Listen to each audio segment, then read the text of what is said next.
We now return to Ghosts, Ghouls and Goblins on the Discovery Channel. During World War II, millions of people stared into the face of death or felt its hand on their shoulder. Everyone had been touched by it in some way. After that, ghosts and wolfmen seemed pretty silly. The horror film needed a new slant, a fresh perspective that reflected the changing attitudes of the time. In the 50s, Samuel Arkoff found a way to make horror films work. You see, when the studios were making 60 pictures a year, they had room for a few horror pictures. When they weren't making those anymore, there was nobody there to tell them that the desire for horror, or the instinct for horror, or the affinity for horror still remained. They just stopped making it. Arkoff formed American International Pictures in 1954, and over the next 3 decades, he kept audiences screaming for more. I've succeeded probably, I think, because A, I was lucky, and B, I was 51%.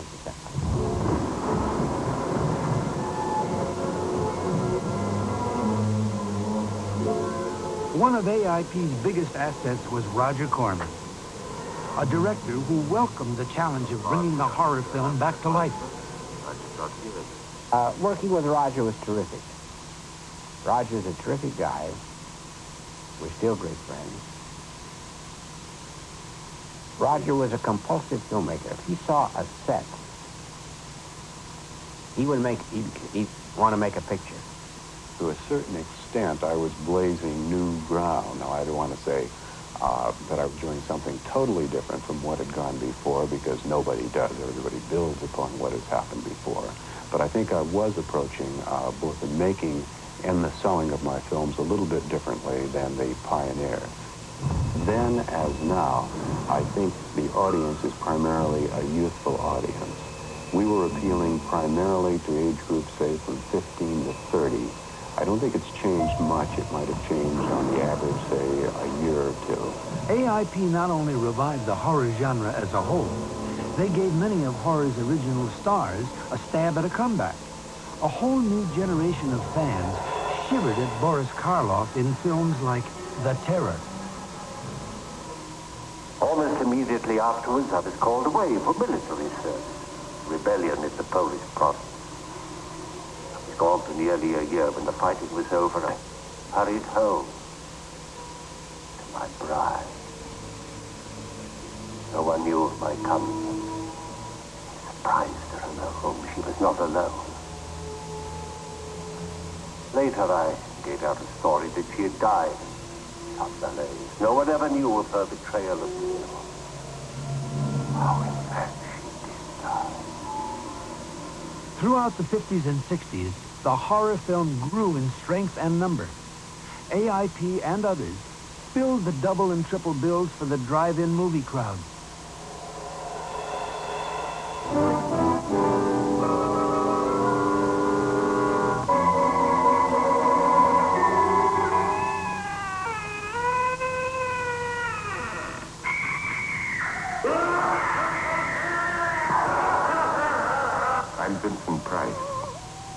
And you're invited to my party in the house on Haunted Hill, where so far the ghosts have murdered only 7 people.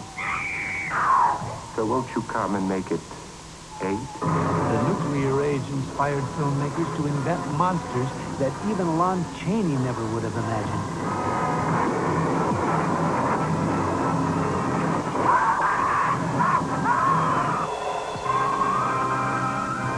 Land of superstition, terror, violent hatred. Where beneath the surface of the Polynesian islands, the earth gives grotesque and terrible birth to a monstrous creature, sworn to kill and torture and destroy. I beg you, pull up the roof so it will die before it murders everyone. You know what? I have an eerie feeling this thing knows what we're saying.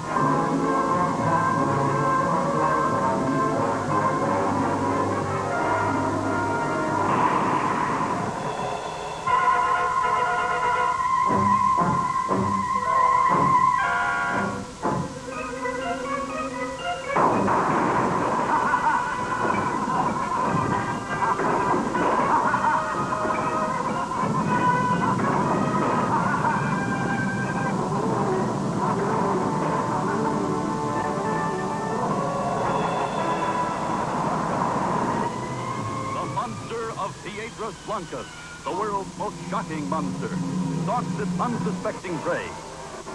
Feasts its eyes on the next victim to writhe in its slimy arms. The screen's most nightmarish beast.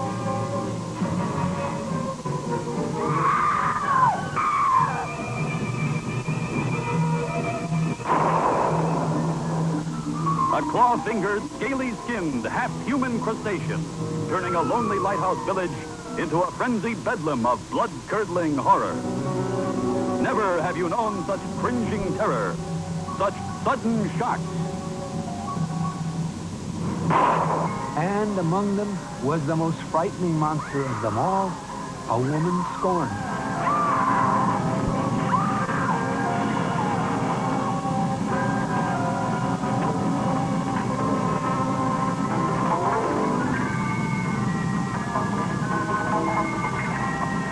Once a normal, voluptuously beautiful woman, she drove into a nightmare of horror and saw descending from the sky a titanic monster whose fearsome touch became a frightful curse. Attack of the 50-foot woman, incredibly huge, with incredible desires for love and vengeance.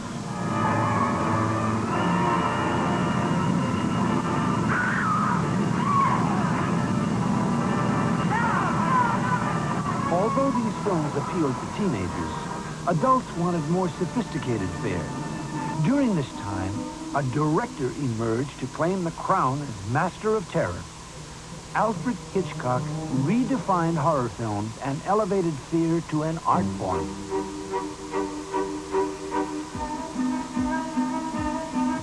These are not real fears, the horror picture. It's very important that you can get afraid but know that you're basically safe. You're sitting in a theater, you know you're safe. The roof isn't going to come down. Nobody's going to shoot you in the theater, presumably. And so therefore you can have these scares, and the more realistic they are, fine, the better you feel, because you know basically down deep in your own gut you're safe.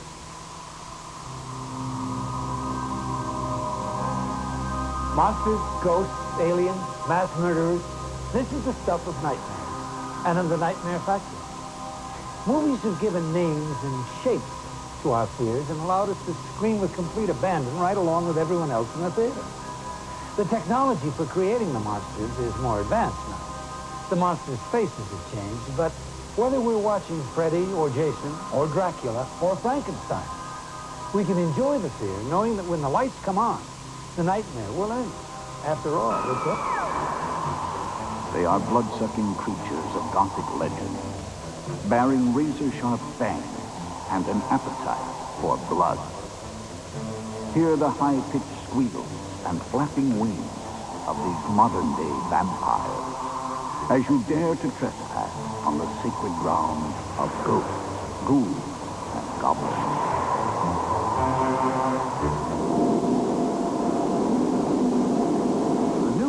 Has its share of strange beliefs and superstitions. But to track down the vampire legend, we have to go to Europe.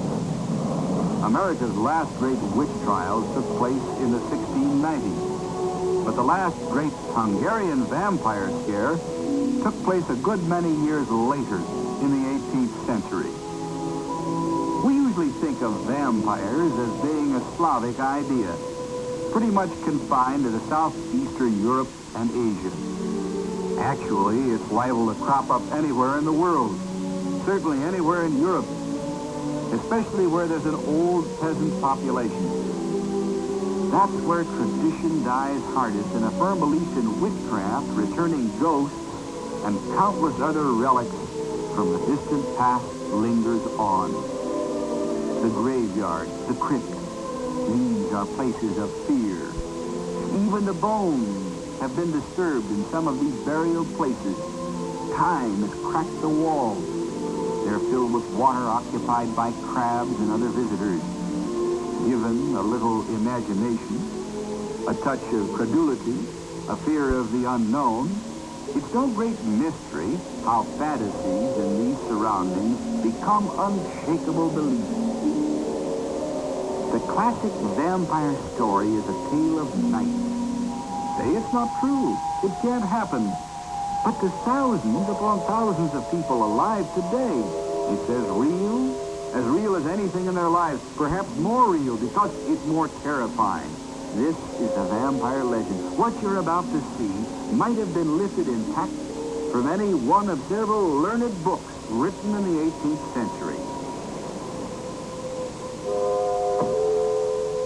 What's supposed to lurk out there tonight, inhabited by ghosts, by spirits? Somewhere, in some dark crypt, perhaps the body of one of the undead, doomed to hunt in the form of a bat.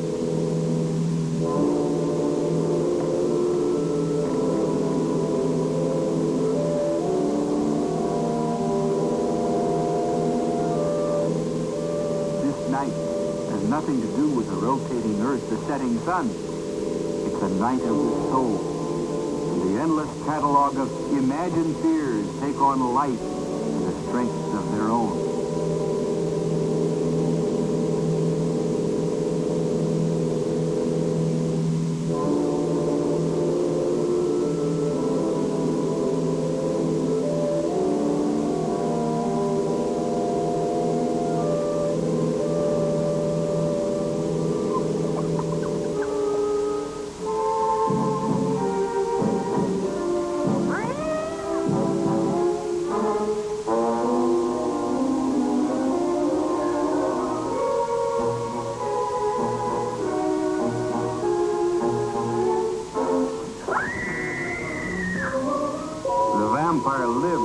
Of its victim, and the victim in turn becomes a vampire.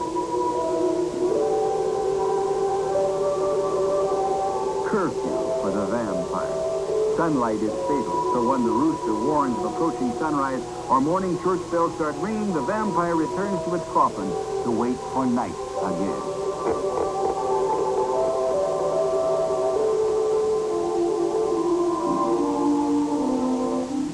Now, the details of the vampire legend differ from place to place, and no wonder, because you'll find it as far from Slavic Europe as China, Malaya, and Trinidad. The vampire wasn't always a bat, and still isn't. Maybe a cat or even a bird. One thing everybody agrees on, a vampire is hard to kill. A pointed stick driven through the heart is recommended, and there are other methods just about as drastic. Incidentally, if a corpse awaiting burial has its mouth open, it will probably become a vampire, unless the mouth is filled with clay. One belief says that scattered grains, or even a broom, will stop a vampire who can't resist counting the grains or broom straws. But where did the bat part of the story really come from?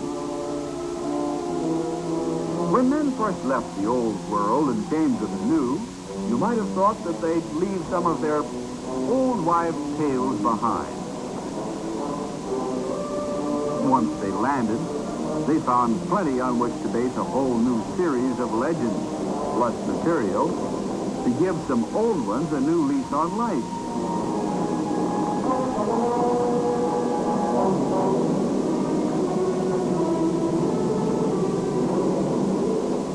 You see, the New World was full of ancient wonders. The Native American civilizations were not only strange to the conquering Spaniards, they often seemed bloody and incomprehensible. The Aztecs still practiced human sacrifice, and their sculptured decorations portrayed a variety of bizarre and frightening forms. And it was here that Europeans first heard of America's blood-drinking vampire bat. By the time that story had gone to Europe and returned, it had taken on its familiar shape, immortalized, if that's the word used by Bela Lugosi. Lugosi starred as the notorious Count Dracula in a series of popular Universal movies based on old Slavic legends as modified by the introduction of the bat idea from the New World. The Dracula stories have provided chills for 2 generations of moviegoers and late show fans. Now, I have to admit that until recently, I had no idea of America's contribution to the version of the vampire legend. Of course, I'd heard that in some parts of the Far East, the bat is a sign of good fortune. For instance, in some places, 5 symbolic bats are worn as a charm, and they mean by blessing, happiness, wealth, peace, virtue, and long life. In Europe, the bat has always meant the opposite. But it wasn't until I personally flew down to Sinaloa, Mexico for a weekend of fishing that I learned how the bat graduated from being a minor creature of ill omen to sharing the spotlight with the likes of Count Dracula. Ghosts, Ghouls, and Goblins will continue in a moment on the Discovery Channel. Ghosts, Ghouls, and Goblins on the Discovery Channel.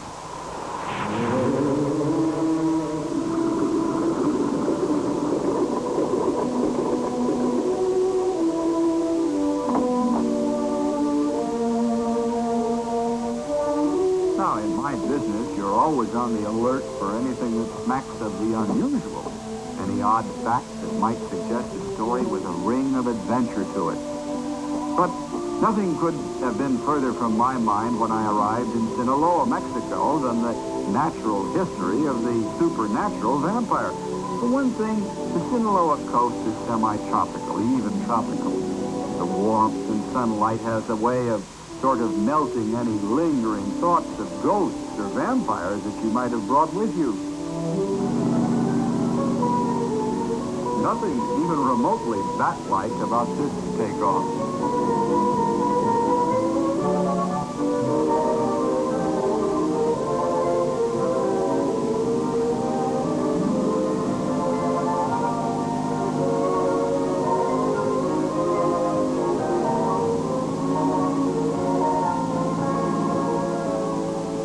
Certainly times like this, a man hasn't a care in the world, even if the catch isn't one for the record book.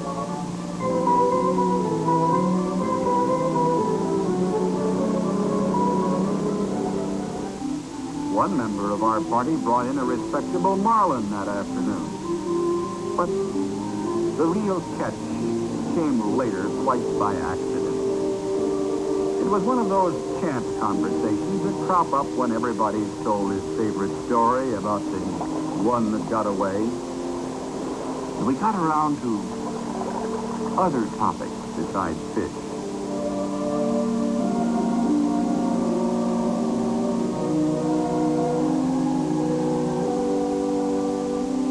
This is where I picked up the trail of the vampire.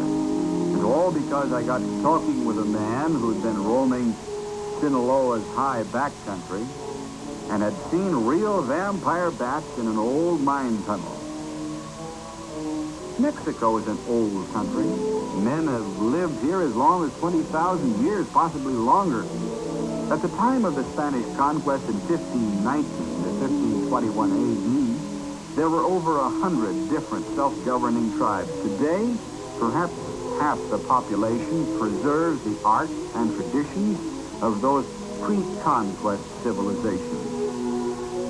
Side by side, the very old and the new present striking contrasts in modern Mexico. And these are the creatures the conquistadores sent home news about. In Sinaloa lives the father of a legend, the vampire bat.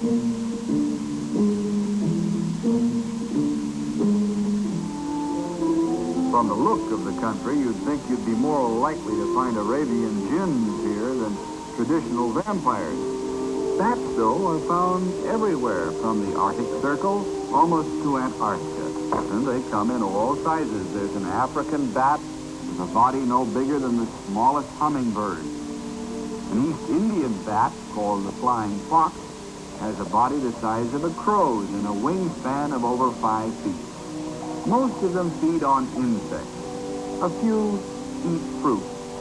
And 2 species actually catch fish. Ah, but the vampires live exclusively on one thing, blood. So that's what we're going to bring them, a bowl of animal blood. Ghosts,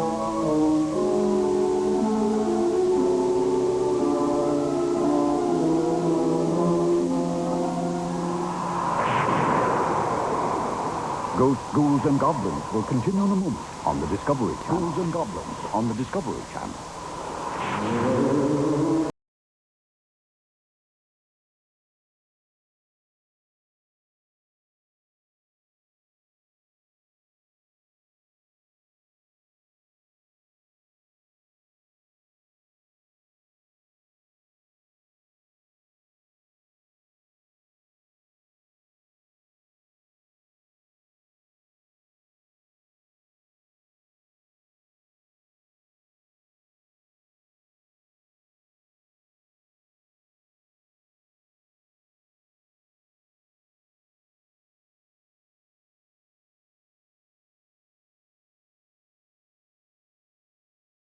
The vampires the conquistadores heard about, perhaps even saw.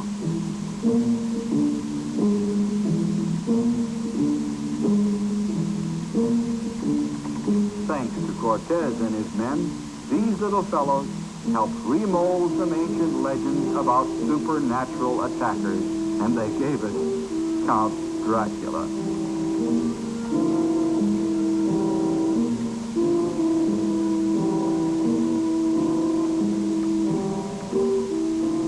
From time immemorial, they've been thought of as creatures that fly like birds, bite like beasts, hide by day, and see in the dark. Well, they fly all right, but not all of them hide by day. There are South American bats that chase insects in broad daylight. They don't actually see in the dark. They navigate by means of sound, emitting short, high squeaks, and detecting obstacles by the echo that comes back to them. On the other hand, the expression blind as a bat isn't true either. All bats have eyes, and most of them can probably see quite well.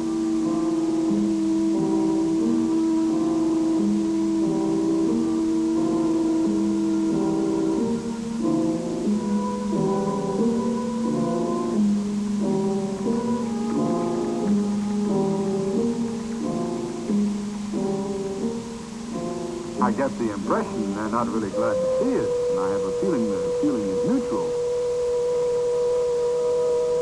Now, let's see how they respond to a free meal of animal blood.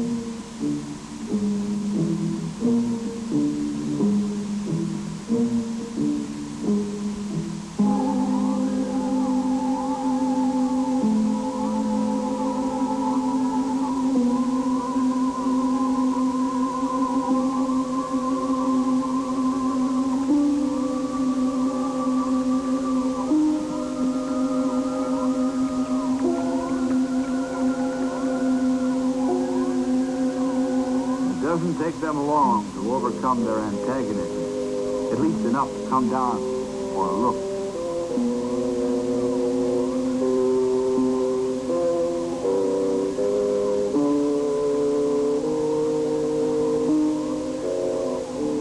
A few more are getting the idea now.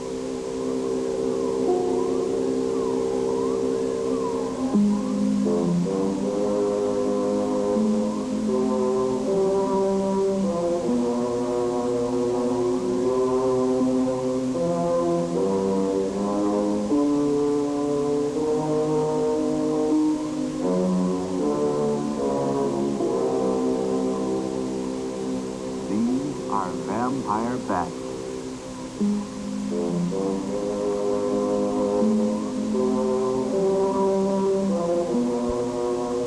Many people still think of bats as belonging to some weird branch of the bird family.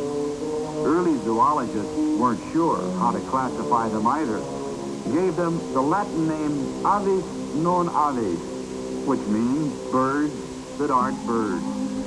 Actually, they're a primitive, highly specialized type of mammal, the only mammal that can fly. The blood-drinking bats have the further distinction of being the only mammals that are also parasites. When they attack a living victim, their teeth make a tiny incision that's almost painless. Men have been bitten in their sleep, not once, but several times, without even waking up. The danger, of course, isn't from the loss of blood, which is small, but from the chance of infection.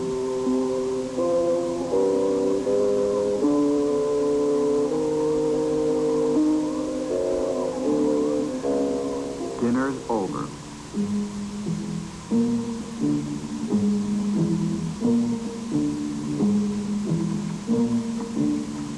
You'll never know it, but in the 16th century, this fellow's ancestors made one of the earliest American contributions to European culture. At one time or another, folklore has told us that iron, garlic, bells, and light are all effective protection against vampires.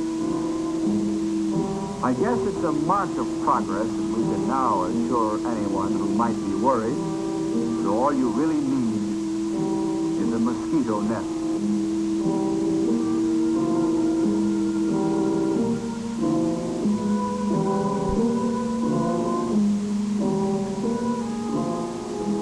I don't suppose that knowing about the genuine article, the real vampire, is going to diminish the amount of superstition in the world.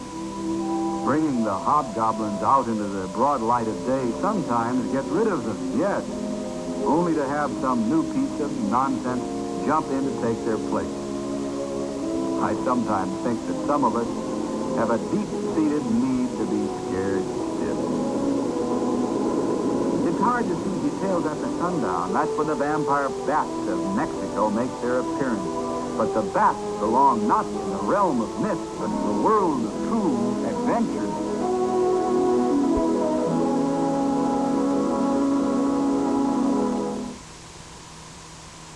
Well, of course, now that you know the truth that there are vampire bats, I can give you some of the ancient prescriptions to drive them away.